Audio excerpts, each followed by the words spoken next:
actual photo of the big rib. So one of the approaches to solving this problem of what's going on with the whole universe expanding, accelerating and so on, surprisingly enough, comes from the study of the extremely, extremely small. Everybody's favourite thing, the Large Hadron Collider. So I'm going to have a little talk to you about that now.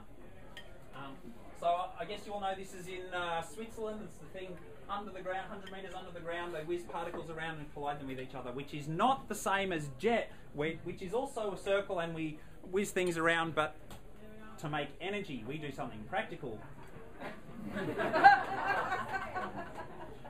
So the question is, what are you made of? Most of you should know what, well, 96% of the universe is dark matter. What's 96% of you? Well, I made a model of you, which I put somewhere. Where did it go? Oh, there it is, over there. So this is a model of you, and you know that most of what we're made of is water.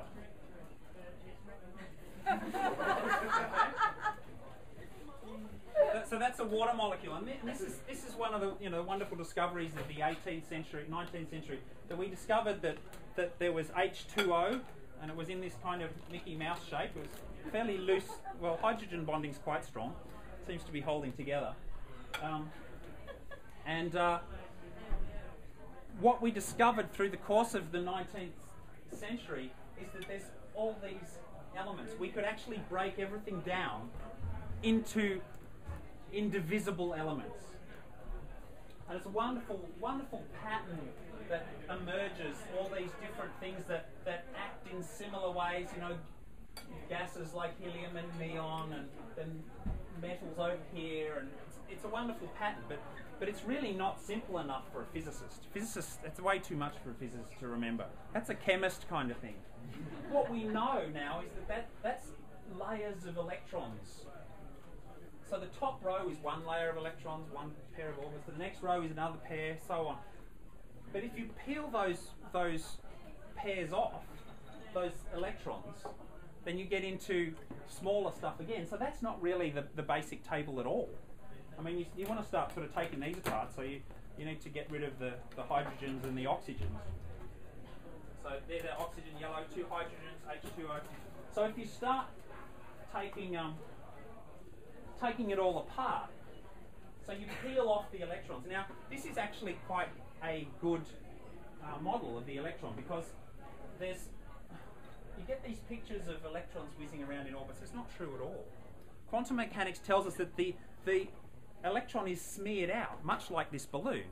It's only when you attempt to measure this electron, and to measure an electron you need something very small, like a pin.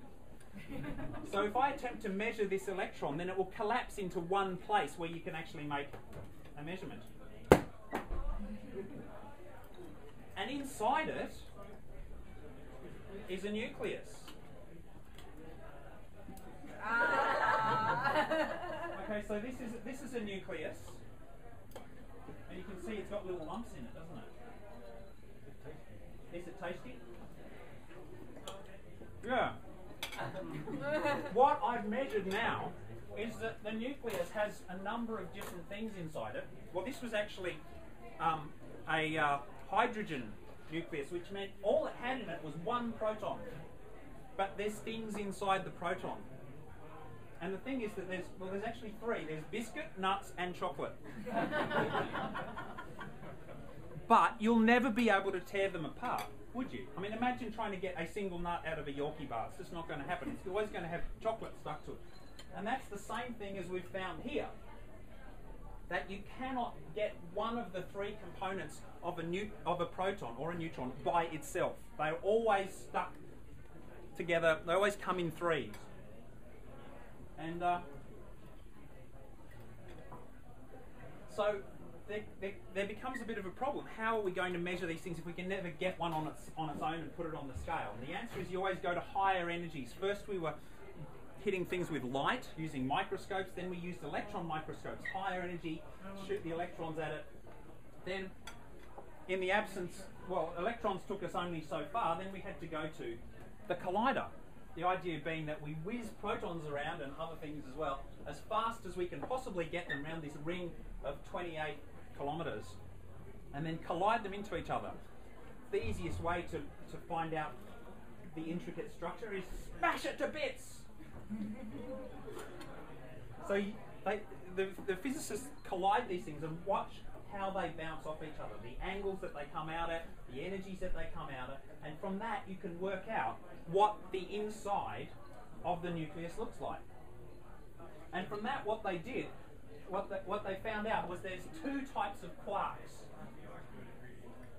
One's called an up, one's called a down. In a proton you have two of those and one of those. In a neutron you've got one of those and two of those.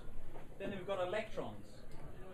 We've got these other things called neutrinos that in many reactions, particularly nuclear reactions, are created and they whiz off at high speed and don't interact with anything. It's actually, the nuclear reactions in the sun are creating huge numbers of neutrinos that are coming from the sun through some Australians' head, through their body, out their feet, through the entire Earth, up through my feet, out through my body, out through my head, and continuing on out into space.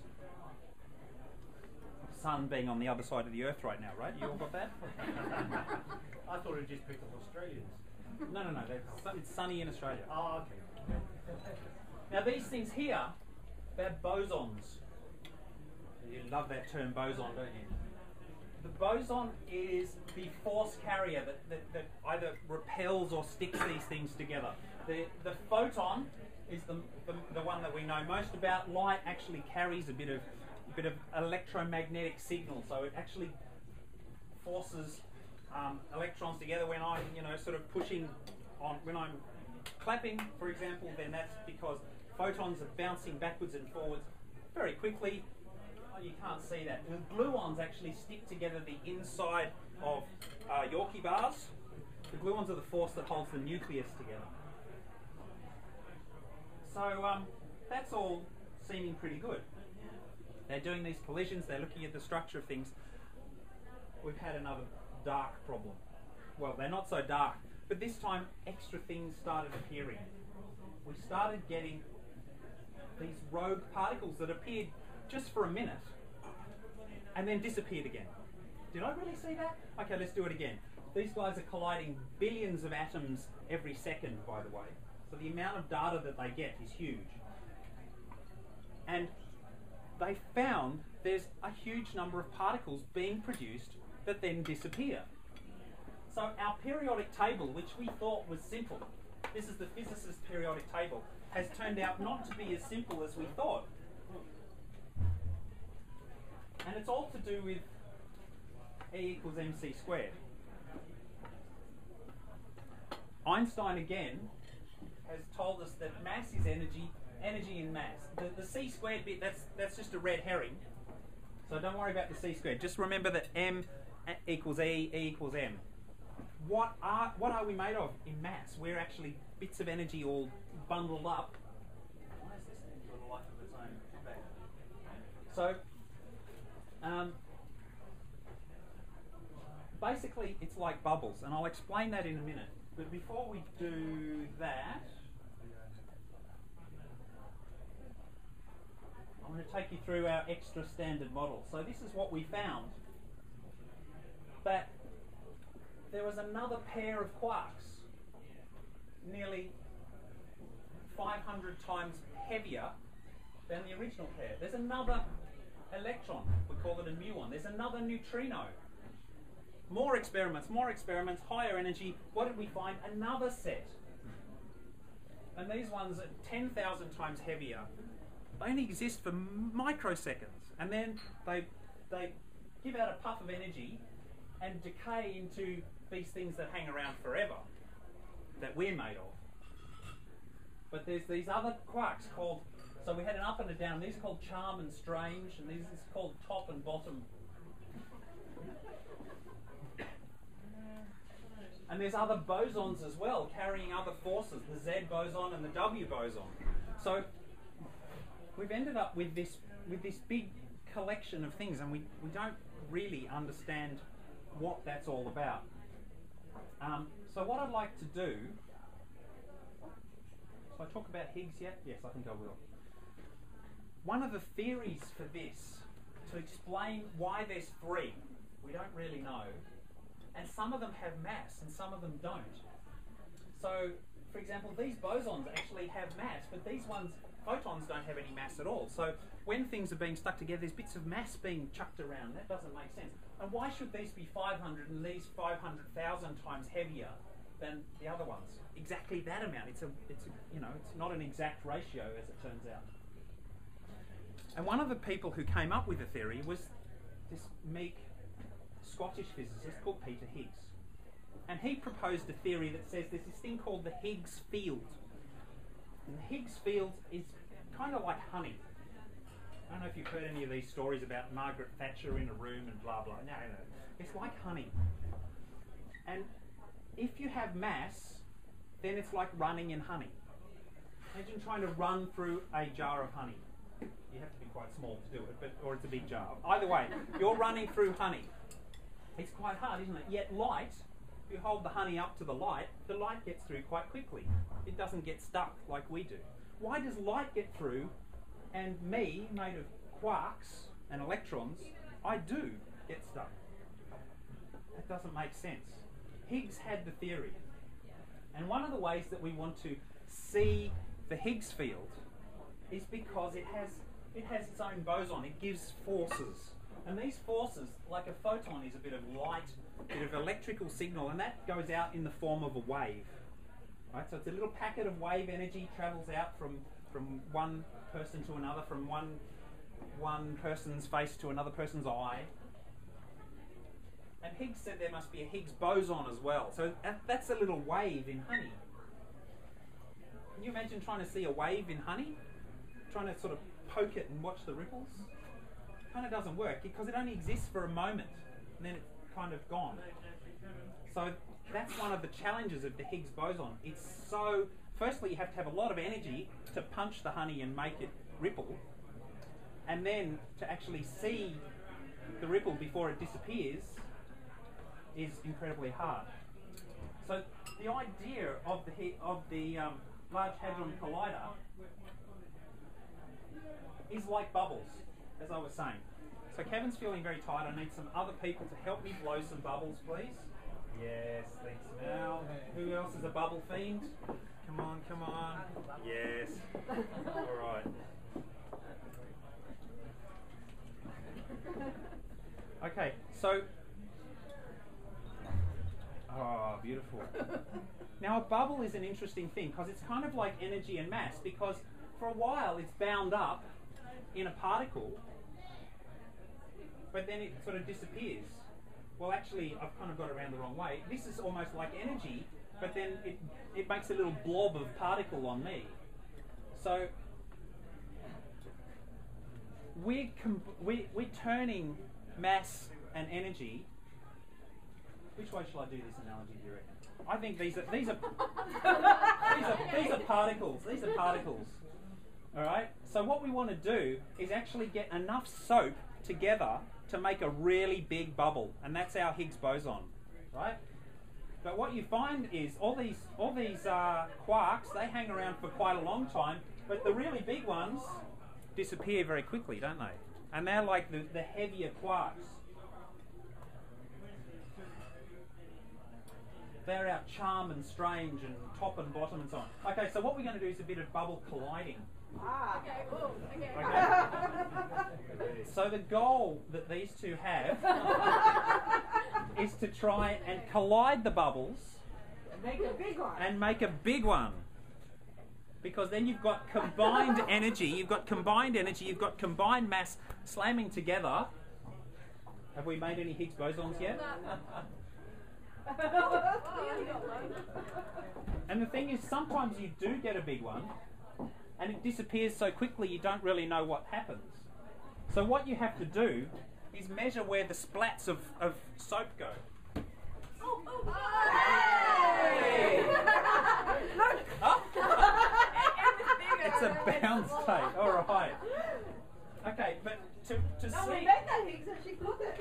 Okay, so what we have to do is measure it. Oh, bugger. Right, so we want to see where the splats of water go. So what you do is you actually make a detector. Basically like that. So blow down the middle there.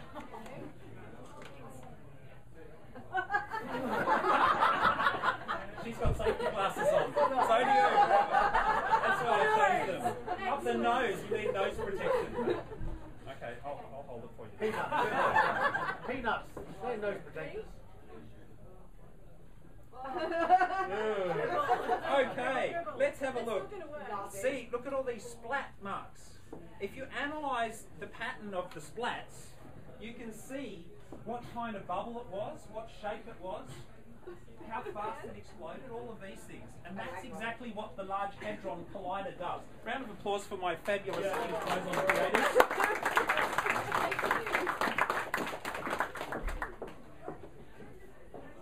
So that's what the Large Hadron Collider experiment is. Basically, bubbles coming in from that end, they're colliding there, the bubble then explodes, goes in all directions, and they look around the outside and try and work out where the bits of it flew. Which direction did they go? How much energy did they have? They actually have, energy detectors. They have little wires that measure where the particles fly, and you get data like that. Isn't that a fabulous looking picture? So there's been a collision there. Particles have gone out in all directions. What's particularly strong here is that there's 4 really, really, really powerful electrons have been created in that one. And that's because the Higgs boson decays into W boson and Z boson, which then turn into electrons. So although you never actually see the Higgs boson, because like the big bubble, it popped really quickly before I could see it. You guys are all sure it was there, but I missed it. We can look where the splat marks are, in this case the electrons, so you can then measure and calculate backwards how much bubble soap was in that thing, so how heavy was it. And then you can verify Peter Higgs' theory that says there should be around 129 giga-electron volts of soap. So that's what the Large Hadron Collider is all about, and they believe they've found something that looks like a Higgs boson. But it still doesn't fully explain dark matter, dark energy, which is dark matter and dark energy. We're still not sure where they're coming from. So that part's, there are some theories that say there's an alternative set of those where all the purple ones are pink and the pink ones are purple and the green ones are a different colour, and it's called supersymmetry. Basically the same set of particles, but they're, if you want the technical terms, the bosons are fermions and the fermions are bosons. It depends on how they interact, how they stack up. And so supersymmetry is one of the answers, and that tells us that for every quark there's a symmetric quark or a squark, and for every neutrino there's a sneutrino. But evidence is not good for that yet. Other people say the problem is gravity. The theory of gravity is wrong, and we need a quantum gravity theory. Quantum theory actually did have an explanation for dark energy, which is that there is actually energy in the vacuum.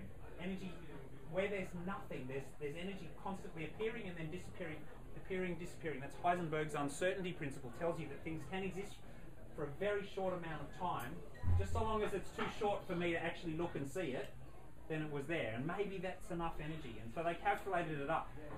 And it was out not by a factor of 10 or 100 or a million or a trillion, but a factor of 1 followed by 120 zeros. 10 to the 120. That's how wrong the quantum explanation for dark energy was. So that's pretty much out the window. Then there's people who talk about string theory. You've all heard about string theory. It tells us that quarks are actually vibrating strings that they're so small we'll never be able to measure them. So it's kind of a pointless theory in a way. I mean, it's nice. And it also says it's 11 dimensions. So there's all these particles that are in other dimensions, and they're appearing and then disappearing and wrapping around. Crazy stuff, string theory. Could be true, but we can't prove it yet. So dark energy is kind of a bit of a problem.